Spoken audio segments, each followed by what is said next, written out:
Tynecastle Park and the beginning of another campaign in the history of a football club. A history that is greater in substance, spirit and soul than any other in Scotland. Once again, the boys in maroon have done themselves proud, and a successful season has been savoured over the summer.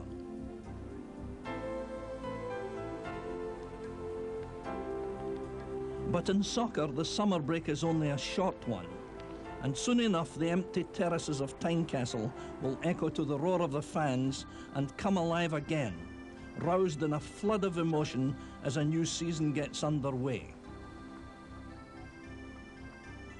The feeling among the players will be familiar, but one that is unique, for it is a feeling that can only come from a real history, an era of more than 100 years steeped in the blood, the sweat and the tears of generations who have entered through the doors and been a part of the glory of the Heart of Midlothian Football Club.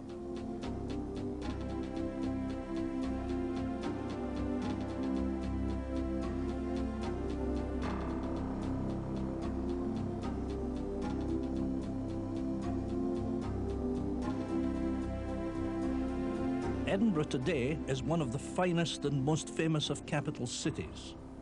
Its familiar landmarks and historical architecture are renowned throughout the world. Under the reassuring gaze of the great castle above, Princes Street stretches like a colourful parade. There are shops that sell everything that money can buy, and a bustling transport system that goes about its daily business. Black and rocket-shaped, a monument stands towering above the tourists and shoppers, quietly watching over the hustle and bustle below. It was erected in honour of one of Edinburgh's most famous writers, Sir Walter Scott. Scott published his first historical novel, Waverley, in 1814, and this was followed by a string of others, including Ivanhoe, Rob Roy, and perhaps his most famous book of all, The Heart of Midlothian. The book was a masterpiece that has become a national epic. The origin of the football club's title is to be found in Edinburgh's most historic thoroughfare. Few stop to see or even notice the curious shape the cobblestones take at one particular place. In the high street in the old town, the cobbled causeway stones are a reminder, as in many cities, of an age gone by. Today, professional men and city financiers mingle with the tourists, surrounded by much of that same architecture that has bordered the street for centuries.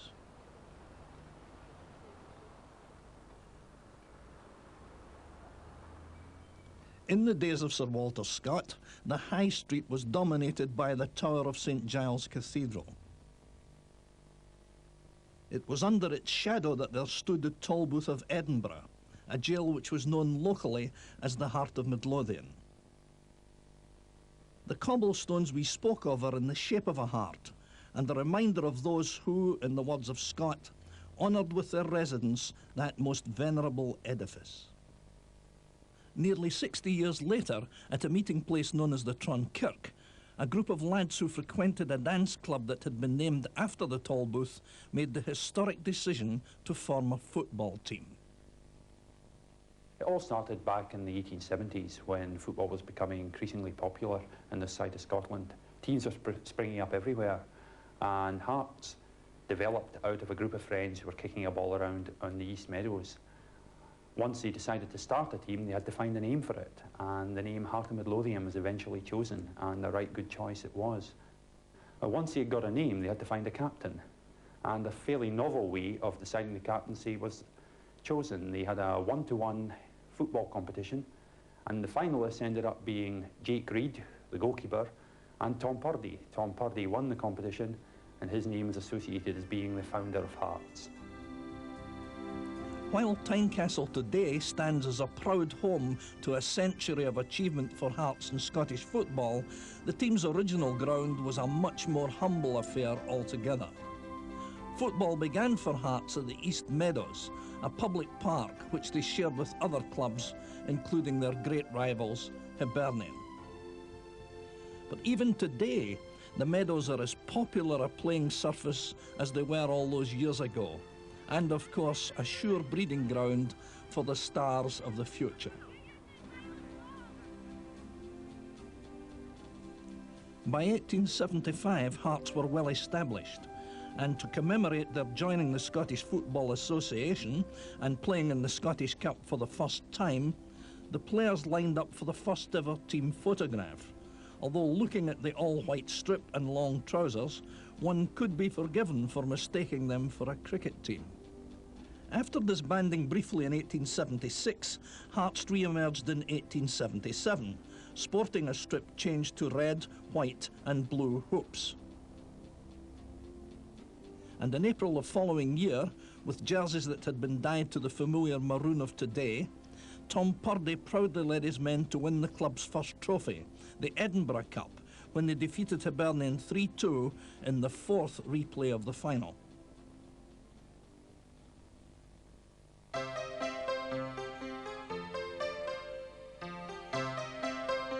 Towards the end of the century, Edinburgh society revelled in the artistic performances in music and song with which it has long been associated.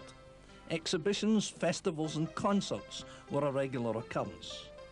Hearts were by now very much a part of the Edinburgh scene, and this was illustrated by an annual concert that was held every year between 1879 and 1901.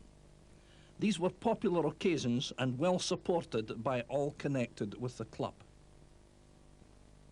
The next job was to find a ground, and in the early days we played in public parks around Edinburgh, went down to Powburn, had our own ground at Powder Hall, before moving here to the Gorgie area in the 1880s.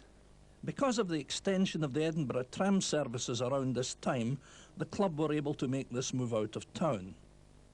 However, the original Tynecastle ground is now an abundance of bustling buildings lying between Wardlaw Street and Wardlaw Place, less than a stone's throw from today's thronged terraces.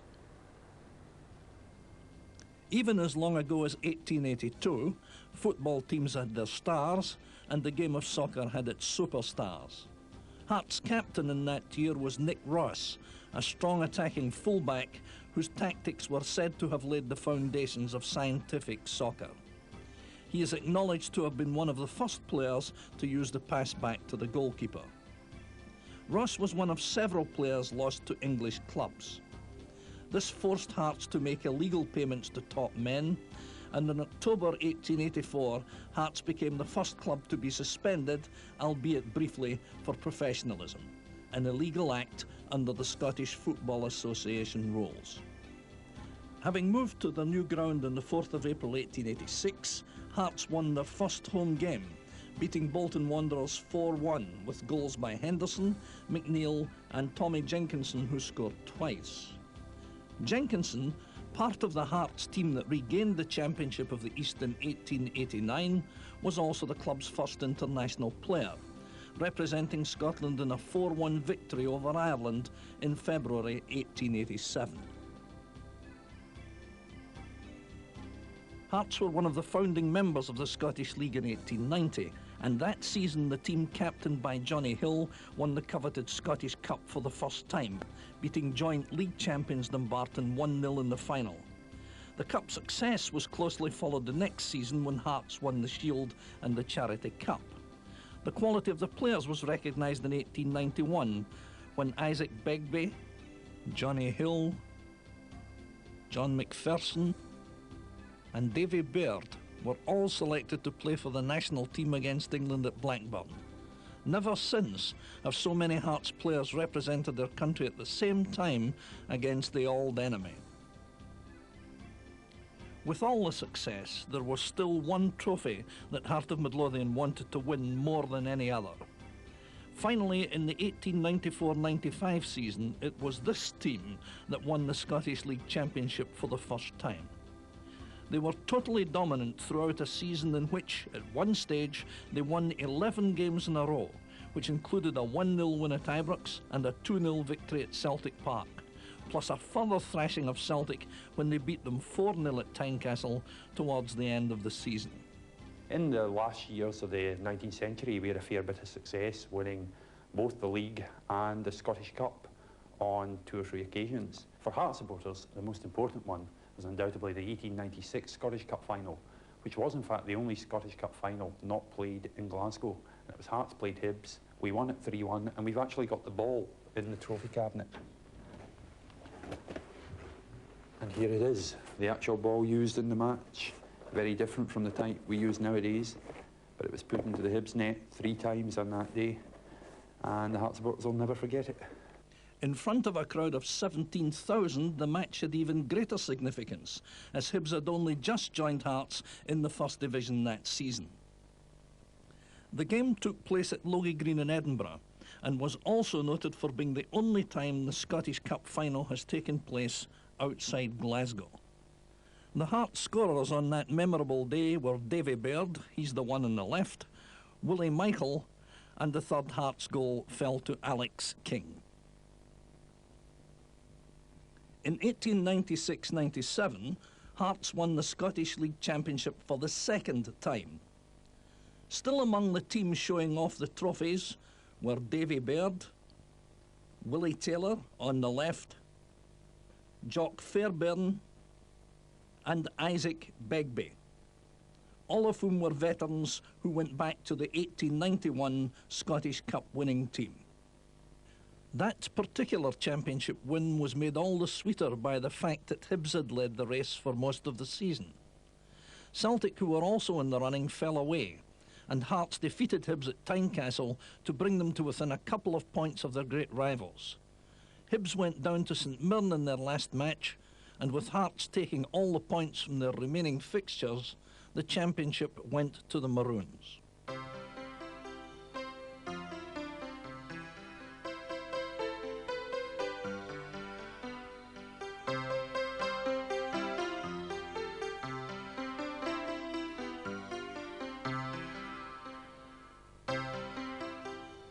The turn of the century saw continued success for Hearts, with a magnificent cup run in 1901, culminating in the defeat of Celtic in the final by 4-3. The winning goal was scored by Marky Bell, who eventually emigrated to Australia. It was said that he could run 100 yards in 10 seconds. The team arrived home to parade the trophy in a brake hired from the Edinburgh Tramway Company. The Hearts team that set out in the 1902-03 campaign did well to take the club once again to the Scottish Cup final. Victory, alas, was not to be repeated, with the club suffering a 2-0 defeat in the second replay of a titanic final against Rangers. Among the players that day was Charlie Thompson, one of Hearts' greatest players. He joined the club in 1898, and while at first he played centre forward, by the time the club reached the final in 1906, Charlie had dropped back to centre half and was by then the club captain. He went on to be capped 21 times for Scotland, 12 of them while with Hearts. For Lanark were the opponents in the 1906 Cup final, and George Wilson was the scorer of the single goal that divided the teams. In the same season, Hearts just missed out in the double, finishing second in the league to Celtic. The year before that final, in 1905, the present limited company that owns Heart of Midlothian Football Club was formed. This brought financial stability and the means to develop the ground. Throughout this glorious period in the history of Hearts, one player stood out among them all. His name was Bobby Walker. His record and achievement was remarkable, playing in all around 650 games for Hearts. And even although he wasn't an acclaimed goal scorer, he still managed to notch up over 250 goals before he retired in 1913. As an inside forward, he was unrivalled, and this was underlined by an international career that spanned 13 years and a Hearts record of 29 caps. But Walker's caps were among many won by Hearts players during this period. Bobby Walker and his teammates pioneered the way into Europe for Hearts as early as 1912, when in the close season the club travelled to Scandinavia. Another major landmark for Hearts came in 1914. In April of that year, the old grandstand was demolished and replaced by the structure that stands today. Designed by Archibald Leach, the final cost after completion was £12,000, an enormous amount of money in those days. This resulted in the club being forced to sell their top striker Percy Dawson to Blackburn Rovers for £2,500. There was little solace in the fact that the transfer fee was a world record at the time. Even with the sale of Dawson, the club still found itself in serious financial difficulties for many years. Dawson was just one of the many excellent signings made by manager John McCartney, who took charge in 1910. But everybody's lives were about to be affected by a greater event, which would have far graver consequences than any financial matters. 1914 saw the outbreak of the First World War, when millions laid down their lives for their countries. Perhaps the greatest moment in Hearts history came in the First World War. The Hearts side, which was top of the league, and a very young side, volunteered to join the forces. That act alone won them popularity in the whole of the Edinburgh area. 7 players paid the ultimate sacrifice, and very few were able to play again. Notwithstanding all this, Hearts incredibly still looked as if they were going to take the league championship in 1915. But it was too much to ask, and with their strength sapped with military training, they were overhauled by Celtic in the final weeks. Many of them joined C Company of the 16th Royal Scots, under the command of Sir George Macrae.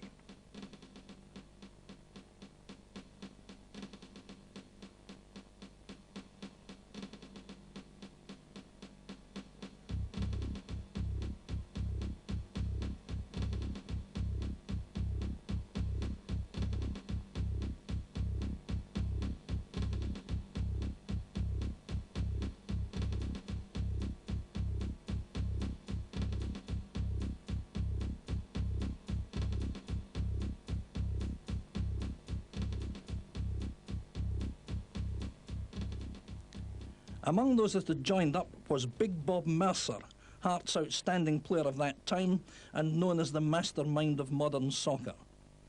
Since arriving at Tynecastle in 1908, he had won 5 league honours, as well as being capped for Scotland. Sadly, he would die as a result of gassing sustained during the war. The actions of the club won praise from all quarters. We got telegrams from Lloyd George, the King of the Belgians, and various other dignitaries of the time. The club's place in Edinburgh's Hearts came as a result of that, and the Secretary of State for Scotland decided that it was time there was a memorial to what the players did. And as such, a memorial was opened in 1922 at Haymarket. The very first armistice service held there, over 40,000 people attended. And that tradition still goes on today, with all the players, staff, and many supporters attending a service on the 11th of November. Not long after the war, Hearts brought in a new manager, although they did manage to keep it in the family. At the tender age of 30, very young even by today's standards, William McCartney replaced his father John in November 1919.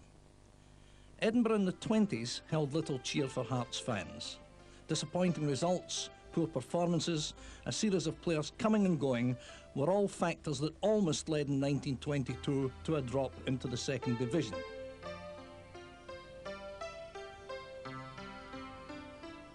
The period did, though, have its brighter moments. In the 1926 season, Jock White showed just how prolific his goal-scoring talents were when in a period of just 10 days he scored a hat-trick of 4s, a record unsurpassed in the history of British football. At the same time as McCartney was overseeing changes in the playing staff, the directors were overseeing a detailed plan to enlarge the capacity of the ground. The old iron stand was demolished and many other improvements were made. Hearts became regular winners of the Rosebery Cup during the next 10 years.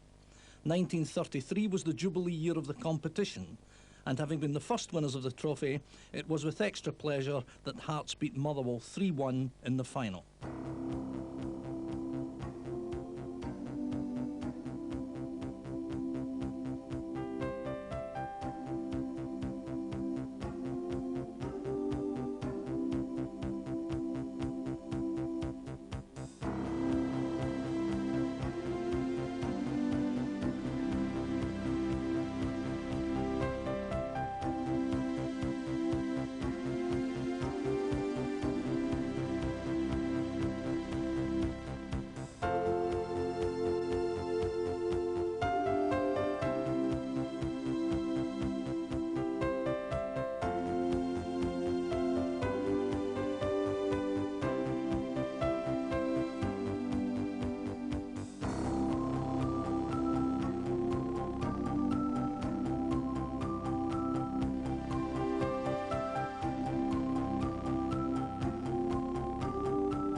Edinburgh was a thriving city in the 30s. Sport by now was well established in the social calendars. Rugby internationals were attracting enormous crowds to the new stadium at Murrayfield, which had taken over from Inverleith in 1925.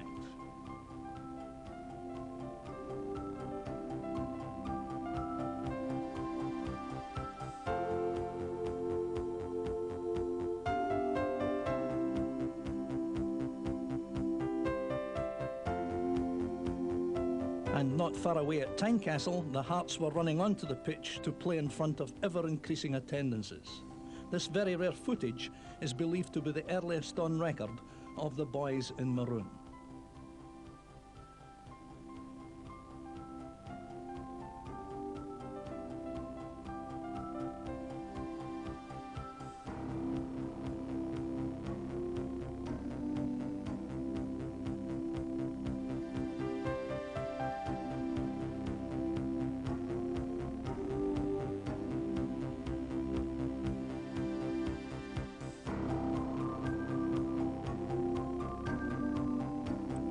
More records were written in the 30s.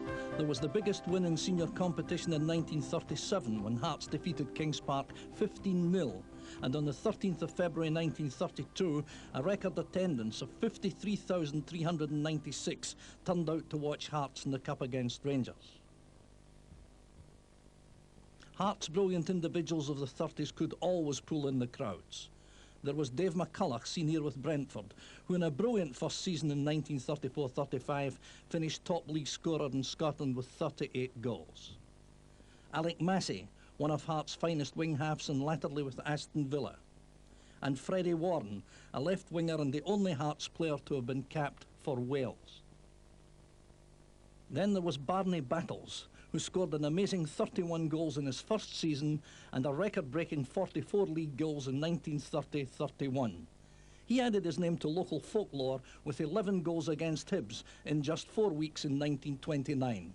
Another 30s player was Bert McGurdy. I played against Kilmarnock here in a home match and had the satisfaction of scoring the winning goal. We won 2-1. And it was just, being a Hearts supporter all my life, it was just out of this world. It was unbelievable to be out here. And I'm playing in a team which contains so many internationalists. Andy Black down this other end here, and Andy Black put in a shot from about 20, 25 yards. The goalkeeper sprang up to his left-hand side and palmed it out. But I was always one who ran in after a shot. I went in hoping something would happen, and he palmed it out to the left. And I was running in, and from a very tight angle, I squeezed it into the faraway corner. Never forget it.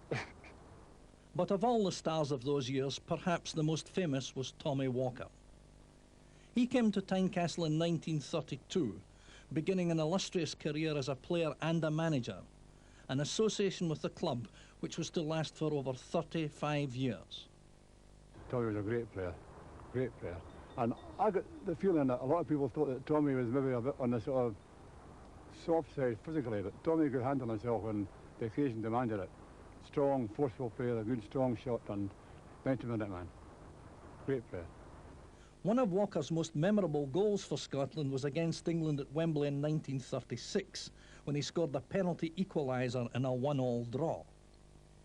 2 years later, he was a national hero when he scored again at Wembley, when Scotland defeated England 1-0. In the 1935-36 season, Hearts boasted 5 Scottish internationals: Andy Anderson, Tommy Walker, Dave McCulloch, Alec Herd and Alec Massey.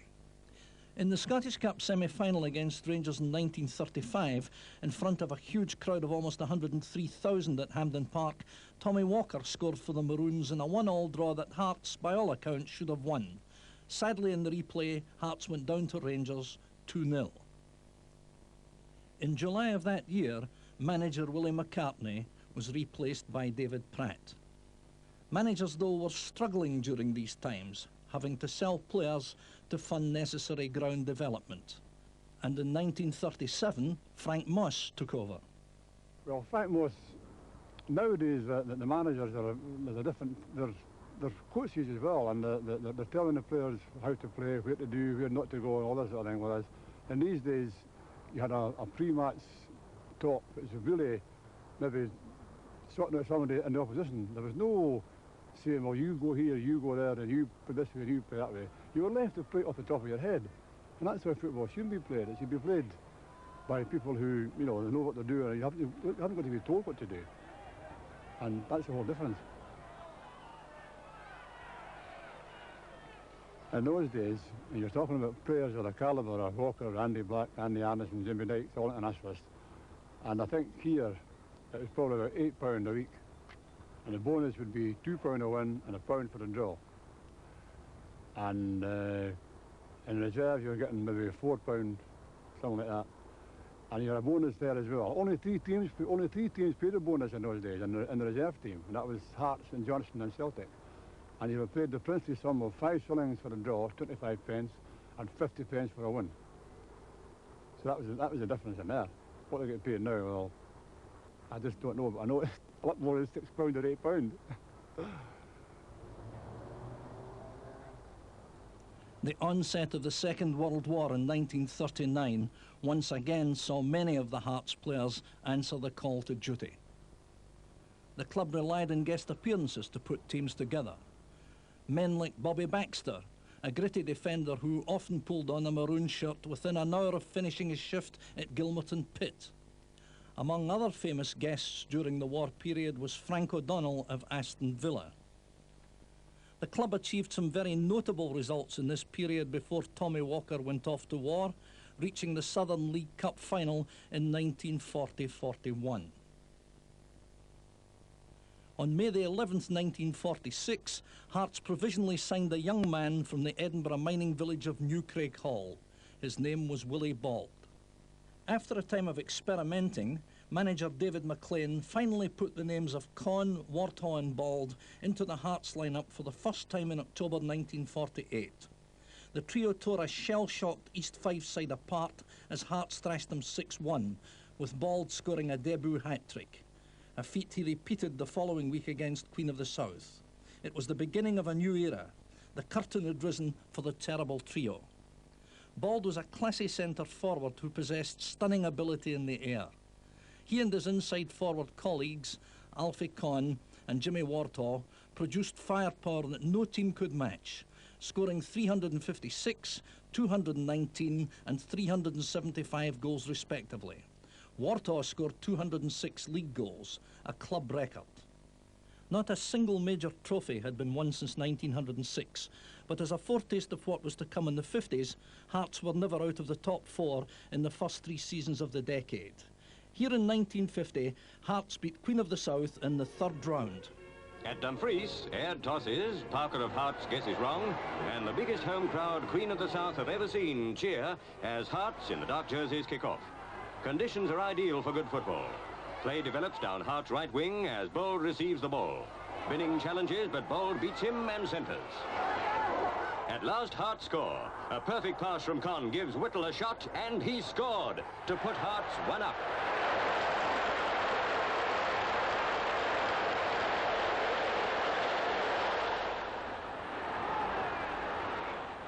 2 minutes to half-time, Hearts scored again after a corner kick, when Glidden hooks an awkward ball into the net.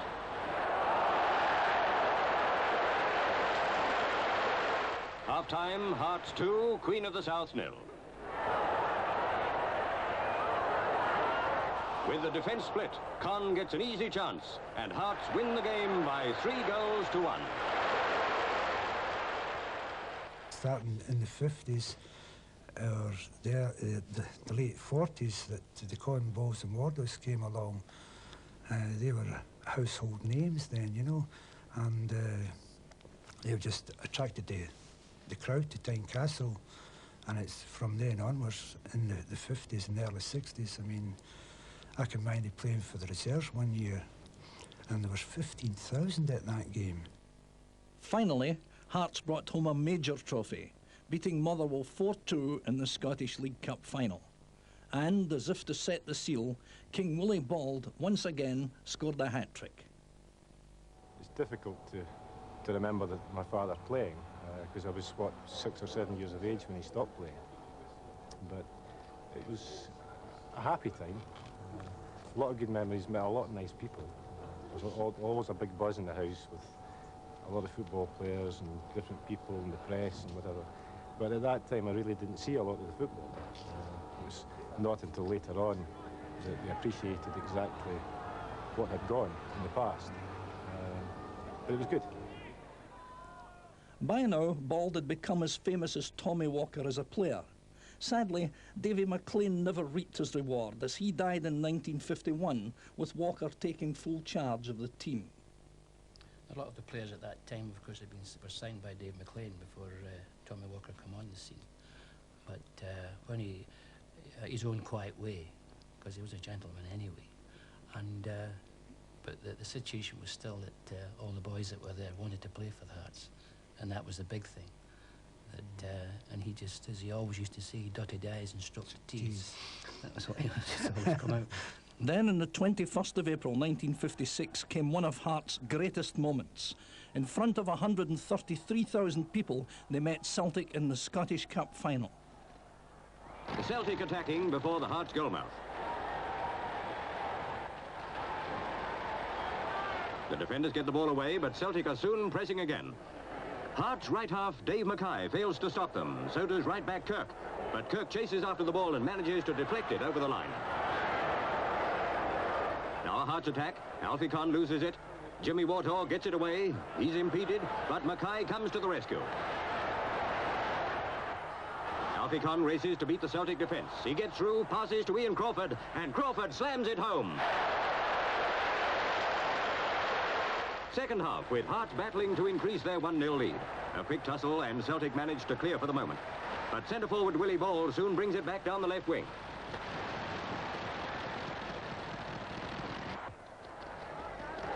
Ball centres. Young and Fallon jump, but Crawford's there, and it's another goal for Hearts.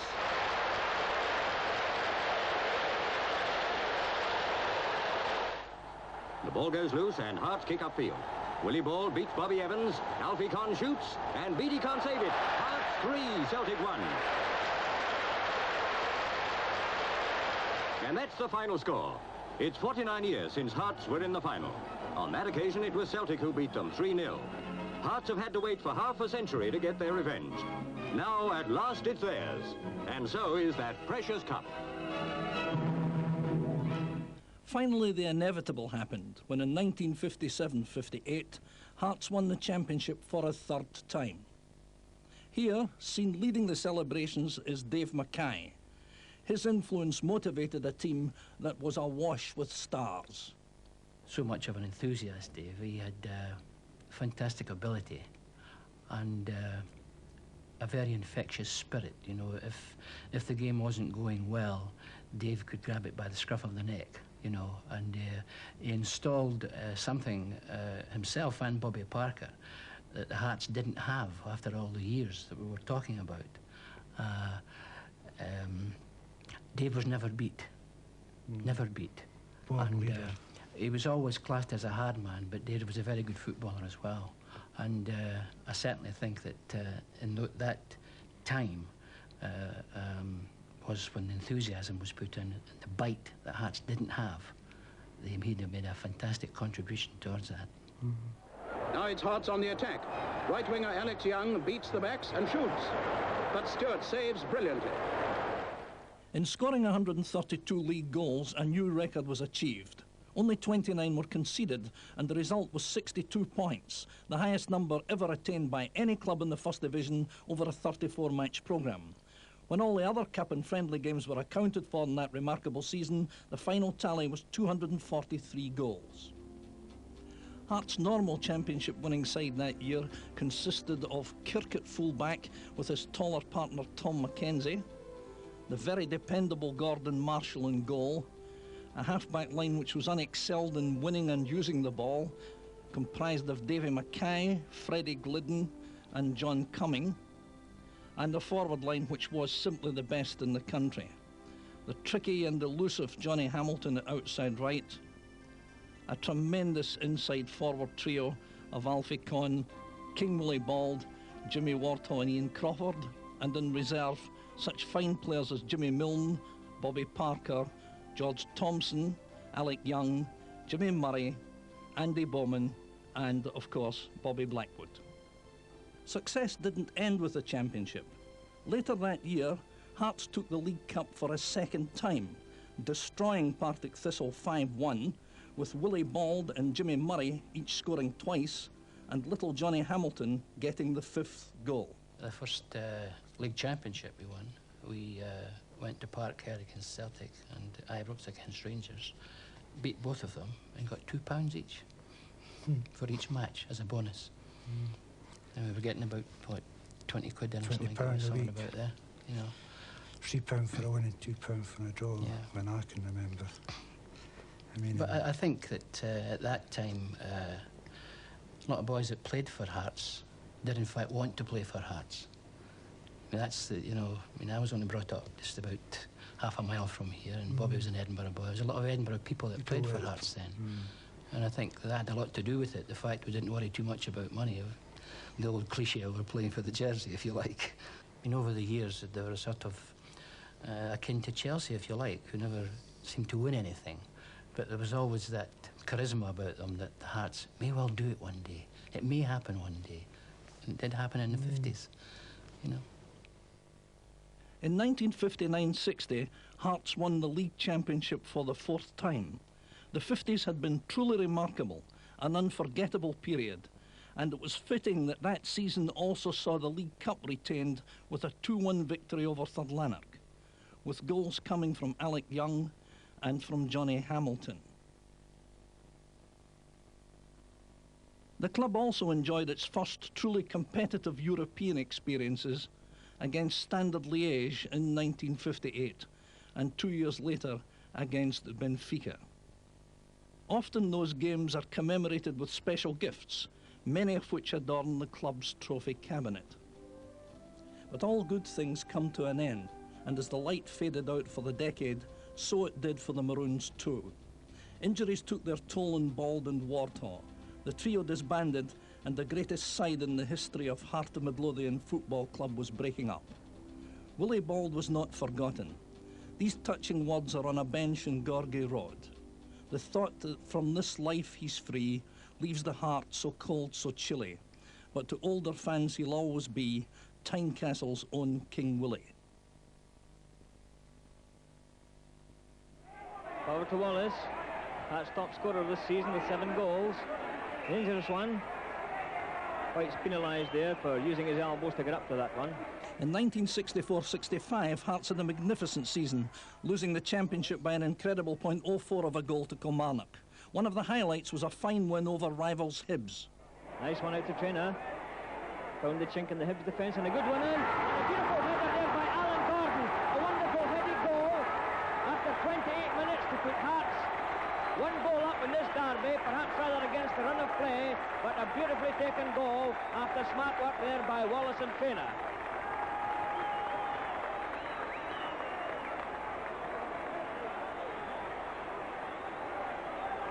Well, that's really set the cat among the pigeons here. Hibs were rather doing more of the attacking. That beautifully headed goal by young Gordon, who's studying economics at Edinburgh University, may very well inspire Hearts, who, as I say, haven't lost a game here since 1952. And gaining in confidence all the time as a result of that very nicely headed goal by Gordon.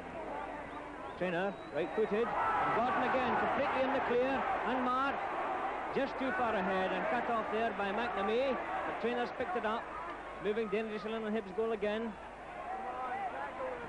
And just fails to get his crossover, but now Gordon's taken the block. Very neat play, and it's in for Wallace inside the penalty area. And it's the second goal. Billy Wallace there. We're inside the penalty area, right-footed, shot Hearts into a 2-0 lead after 31 minutes. And that makes it 8 goals this season for Willie Wallace. Tremendous turn-up, but a great display of chance snapping by the Hearts. Martin trying to chase that one, just failed to cut off that pass back by Anderson. And there goes the half-time whistle with Hearts 2-0 up with goals by Gordon in 28 minutes and Wallace in 31 minutes.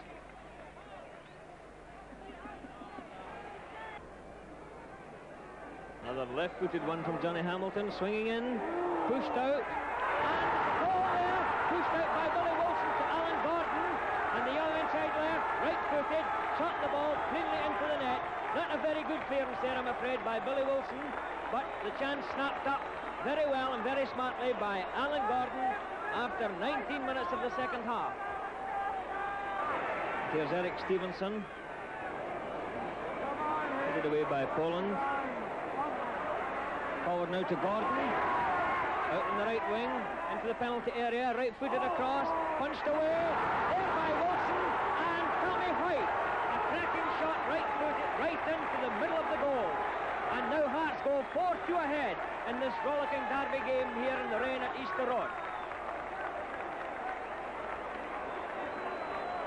A good move there by Wallace, he's coming through on his own, 25 yards out, and a low shot there, turned away for a corner by Wilson.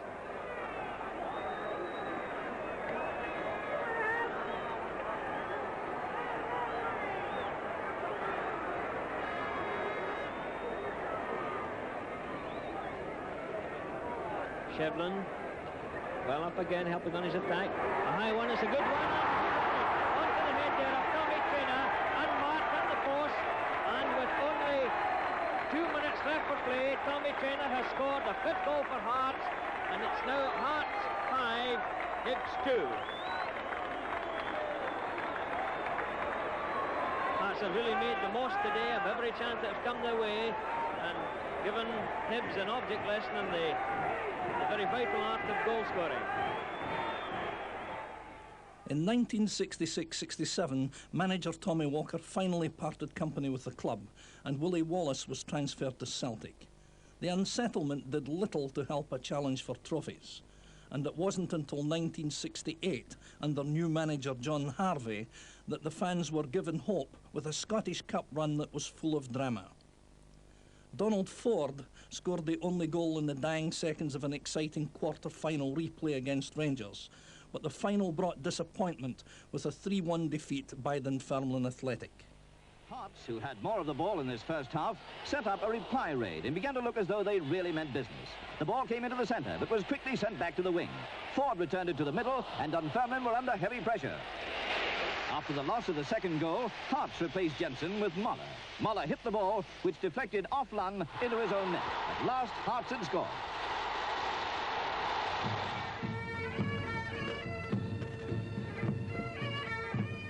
In 1974, Hearts proudly celebrated the centenary of their club's foundation. Ex-Hearts players, Willie White, John Hanlon, Walter Scott, and John Lowe.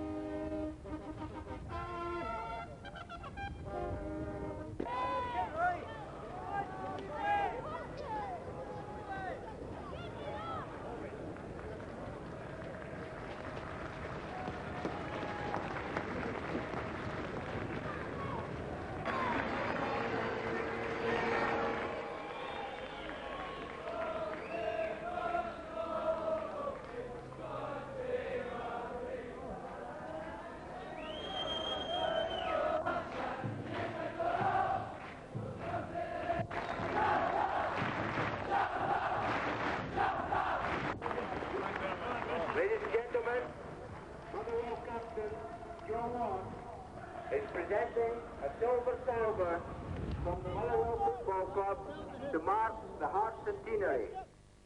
And this same silver salver presented by Motherwell Football Club proudly stands as a tribute to the achievements of the past. Hearts were runners-up in the 1976 Scottish Cup final, but then disaster struck. For the first time in the history of the club, Hearts were relegated from top-class football. In 1978, they secured promotion to the Premier Division, but success was short-lived. The team once again suffering relegation and the sale of their star player, Eamon Bannon. I think this definitely suffered from mismanagement, not just the management of the team, just I think at boardroom level and everything, which definitely was a trend in Scottish football. Used to laugh in these days like Tuesday morning. We mean Willie Johnson running around the track, and these times used to have the sheriff's officers in the place all the time, you know, pricing all the equipment, like, and I remember we used to have a laugh about it. Wee bud would say, keep running, like, in case they put a price on us. Hearts were very fortunate that they got it sorted out at that time when they got promotion. They brought in Alec MacDonald, Sandy Jardine, who did an exceptional job. They got things in order off the field with Willis Mercer, and as I say, it was an exciting time, and Hearts, for once, started to look as if they were going to be a big club again. So all of a sudden it went the other way, and Mr Mercer came into it. But like everything else, the board at that time were obviously trying to get players, and we managed to get two big players, and all of a sudden we had no money to pay them. And after that, then we had to go with free transfers and kids. And but he's a big part in the club, there's no question about that. I sat down with the team skipper, which is Alec MacDonald, and I said, look, Alec, we've got no more money. We've got 10 new players. You and I are going to have to try and see what we can do. So he and I decided he wouldn't sit behind the manager's desk and I wouldn't sit behind the chairman's chair, and we'd have a crack at this. And frankly, I think we got the atmosphere right, and we brought in 1 or 2 senior pros. Alec and I go back. I mean, I've got nothing for the greatest respect for him. He's like me, an ex-Blue Nose, you know, Rangers supporter. Good principles, 10 years at Rangers, a winner at European level and everything else. Great servant to the Hearts. And the one thing, when the day came that he had to go, he stood up and came round and shook my hands, and Mr Mercer, it's been a privilege working for you and for Hearts Football Club.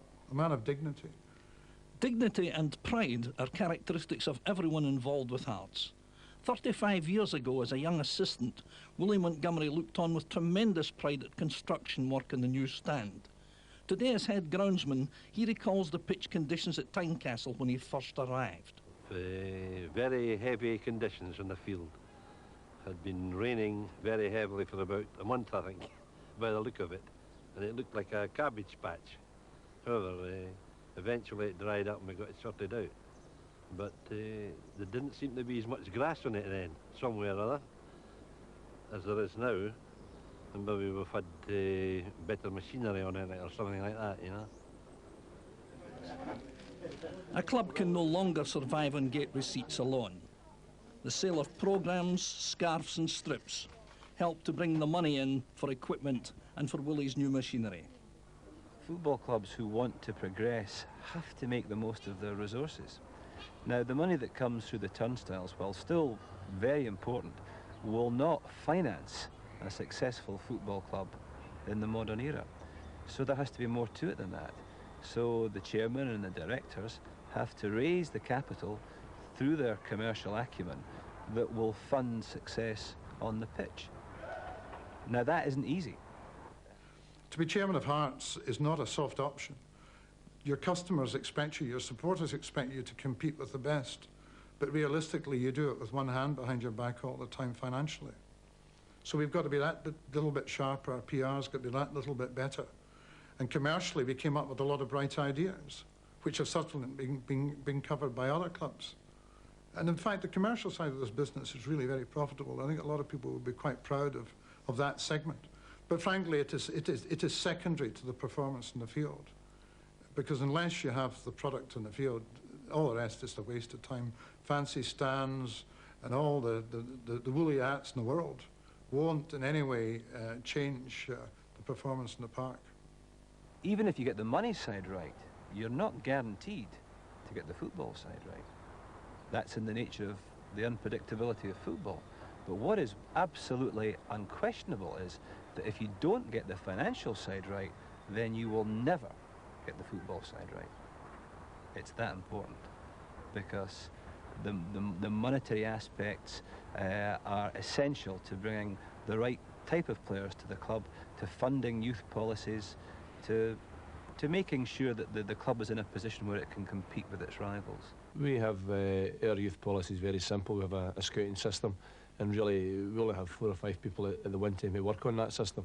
But if they can get us some of the better kids from 13, 14, 15-year-olds, and at 16 years old they come in and work with myself and Frank Connor, and from then if they develop properly and if you've got the right type of players, then hopefully that system then comes true. Go on again. Drive it.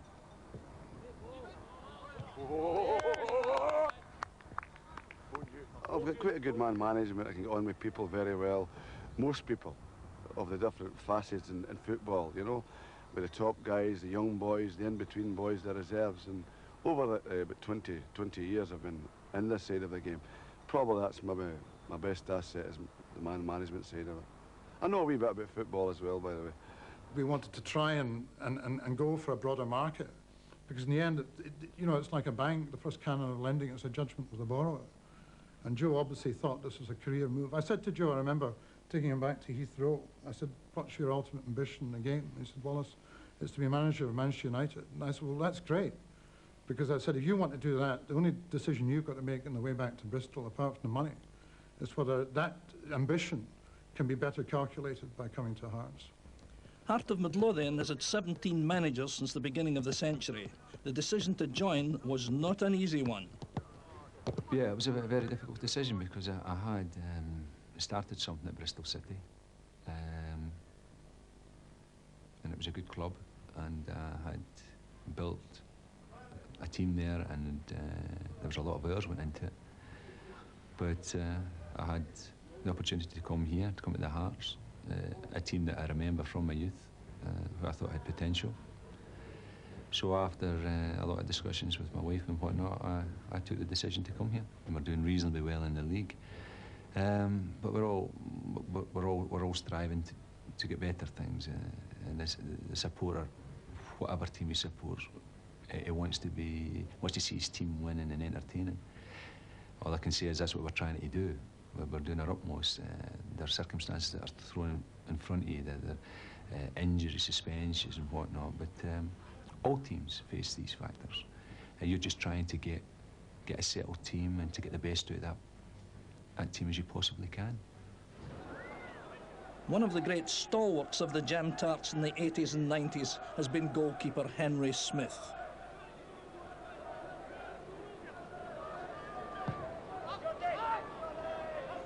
Henry cost me £2,000 and we thought we were paying too much.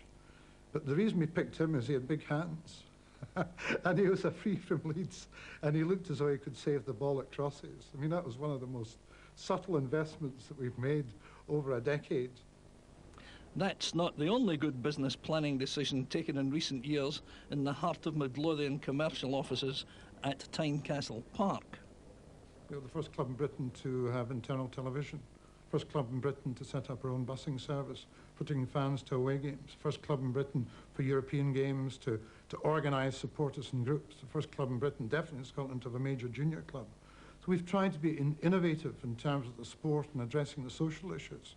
Because I don't think it's just about being chairman of Hearts. I think it's about debating and trying to give some pride back in the environment we have. We don't have the biggest stadium. We don't have the best stadium. But we do try and create a welcoming atmosphere, but a competitive one. It's about, I think, having a modicum of respect. And what we're now going to do is develop a new one and take the club into the next era. There's no debate about that. Whether I'm at the helm or not is really secondary to that. But frankly, if you look back at our last 5, 6 years, we've either been second or third for 4 or 5 years in the league. And realistically, if Rangers won the league last year, Hearts won the league because we were second. Because if you look at the economic scale of Rangers Football Club, and they keep on promoting themselves as Britain's biggest club, and if you look at the number of internationalists, there is a perceived implication of what we've achieved. And I'm quite proud of it. I'm disappointed on a personal level and gut-wrenched for the supporters who can't physically put a pot on the table and say, that's the final edge after 10 years. But there are other things in life, and there's a greater being in life that will make that judgment. And frankly, that's what sustains me. There's an old saying in Scotland, you know, things will come to you in the fullness of time. It may not be in my era. That doesn't mean to say I've not got to give it a go. And I have obtained much more out of my involvement in Hearts, on a personal level as a human being, than I have ever contributed.